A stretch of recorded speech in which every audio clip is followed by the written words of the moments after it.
حدیث میں آتا ہے کہ اگر کوئی شخص کسی کی زمین ایک بالشت، ایک ایکڑ نہیں یا 1000 100 گز نہیں، ایک بالشت، فرمایا کہ کسی نے صرف ایک بالش کسی کے قبضے میں لے لی تو قیامت کے دن 7 زمین کا ہار پہنا کے اس کے گلے میں لٹکایا جائے گا.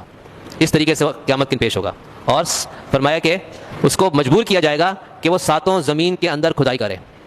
قیامت کے دن 7 زمین تک، زمینیں 7 ہیں، آسمان 7 ہیں، زمینیں 7 ہیں. قرآن پاک میں 7 سماوات، 7 آسمانوں کا جگہ جگہ ذکر آیا. ایک جگہ 7 زمین کا بھی ذکر آیا، صرف ایک جگہ پر.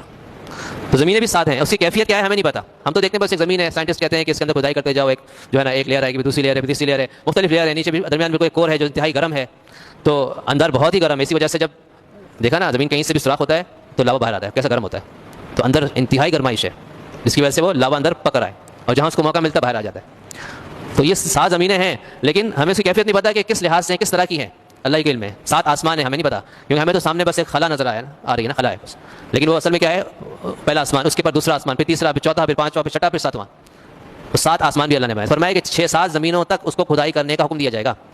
رسول اکرم صلی اللہ علیہ وسلم نے فرمایا کہ ایک شخص صرف اس وجہ سے کہ ایک درخت کی شاخ یوں راستے میں اڑی ہوئی تھی اور لوگوں کو تکلیف پہنچاتی تھی، اس نے وہ شاخ کاٹ دی تاکہ لوگ تکلیف سے بچ جائیں، تو وہ صرف اس کے اس عمل کی وجہ سے آج وہ جنت میں مزے کر رہا ہے. جنت میں پہنچنے کی کیا وجہ بن رہی ہے؟ صرف ایک شاخ جو تکلیف دے تھی اس کو کاٹ دیا اس نے.